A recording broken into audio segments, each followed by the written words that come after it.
Bring that knee forward and slide that foot across and get the left leg back.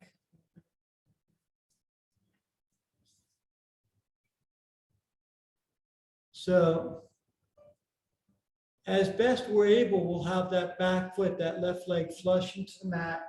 But the main thing is that the front portion of the back leg faces into the earth. Now see this right foot, the further forward it is, the more engaging it's going to be for that right glute. It can also come back a little bit. Now I'm out of position because my back leg's not square up. I'm just trying to show this front foot. So if it can come back all the way back, right, that will take pressure off that glute, or it can come forward. So you see what's accessible for you. And when I bring it forward, a lot of times I'll place my palm right into the arch of the foot and just kind of keep it forward. So then once you found a spot that's accessible, where your hips are level, where it's not too engaging for the glute, but not too loose either, then you can drop down onto the forearms. So we're squared off through the hips. Now, once we're on these forearms, I'm going to change my view. I'm going to come back around. Frontal view here, same leg, you just stay as you are.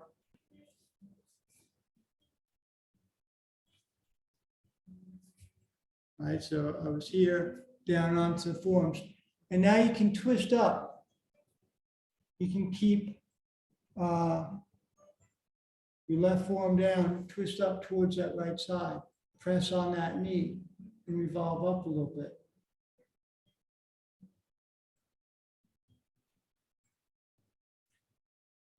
We'll back, stay on those forearms. From the forearms, you may extend all the way out down into the earth.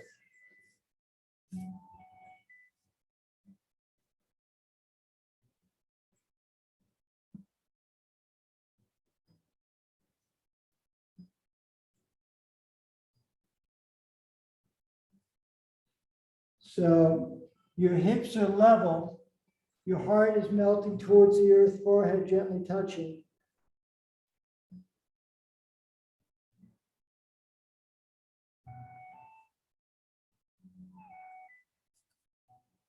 Hands on either sides of the knees.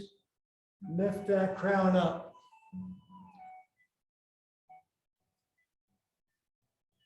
So back in towards our starting position. And we'll get a variation here where we catch the back foot and kick it away and bring the opposite arm up. So we're going to try and get left hand to left foot. Now, if you bring that heel in towards the glute, it'll stretch out that quad.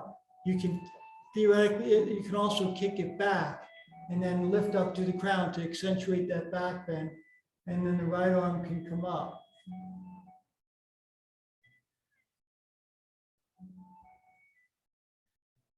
An option. You can come all the way back down.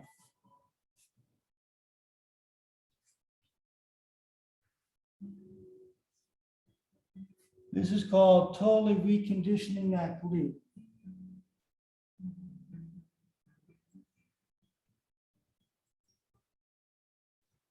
Anytime you feel you need to back out of it, you can go back into table child. You can rise to downward dog. If you feel like dropping all the way down back into the earth, you may.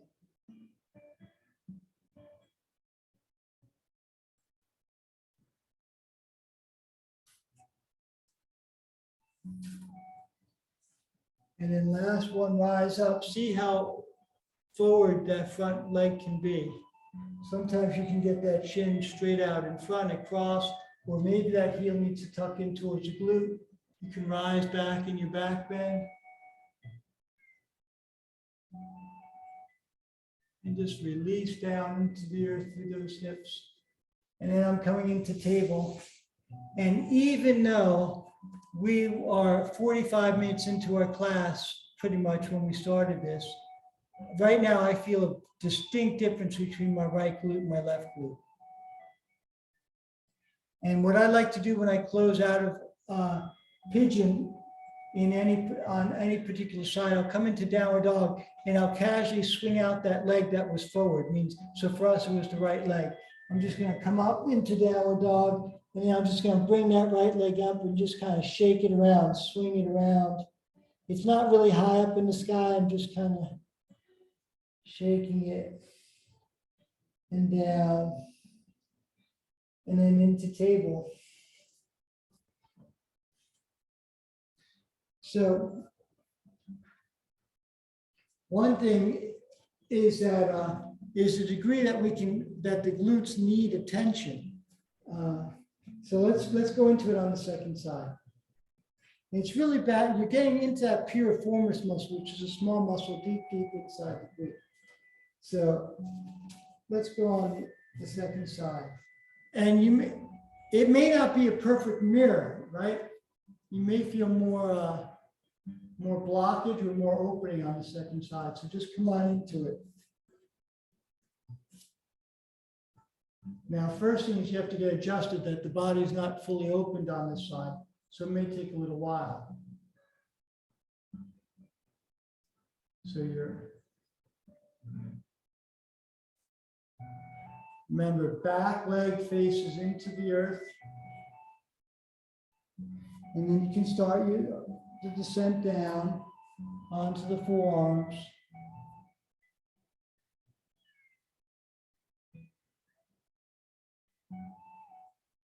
Gauge your stance. I'm coming around front for a forward view.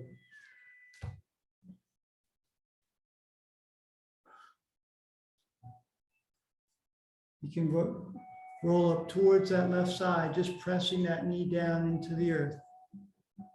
And I'd really have my hand on the femur bone towards the knee and revolve and work through that hip and glute. Back leg is squared off.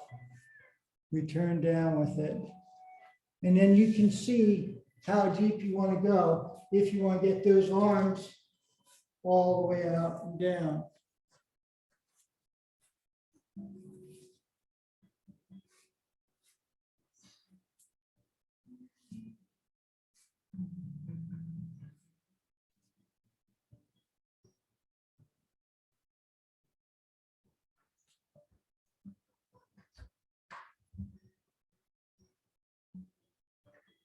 So you're squared off into the earth. Your back will face directly towards the sky. If your hips are not level, your back will angle towards one side or the other. But if the hips are level, your back will just face directly towards the stars.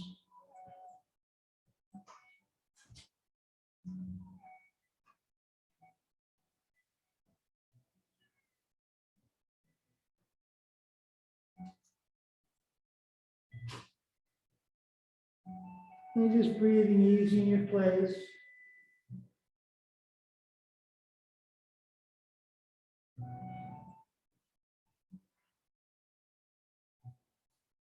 So you can be on the forearms, you can be arms extended across the earth, you can rise up and you can just switch through them freely. And hopefully the hips are opening up a little bit. You've got a little bit more access in your stance.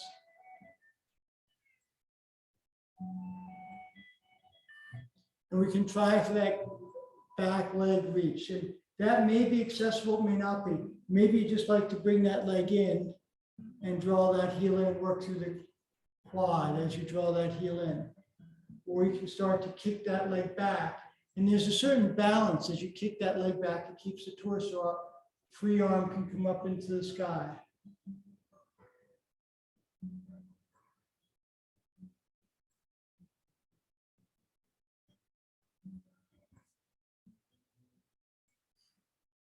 And you can drop all the way down with it.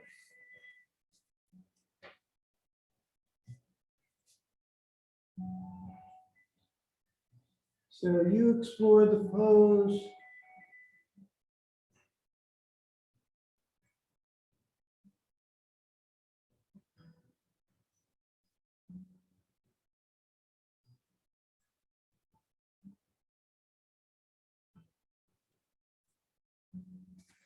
You can also slide those hips back right? One way is to draw the front leg forward, bring it forward, or the other leg is to bring the hips back, and that will create that distance for a deeper opening. Just make sure it's something that's safe and works for you.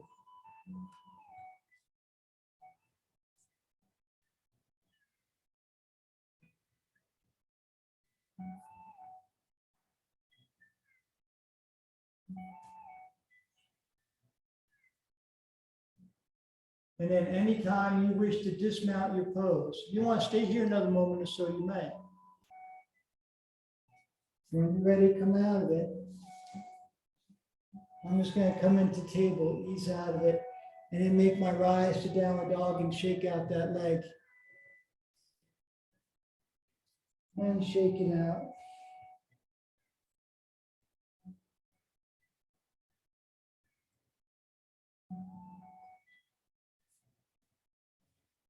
And land.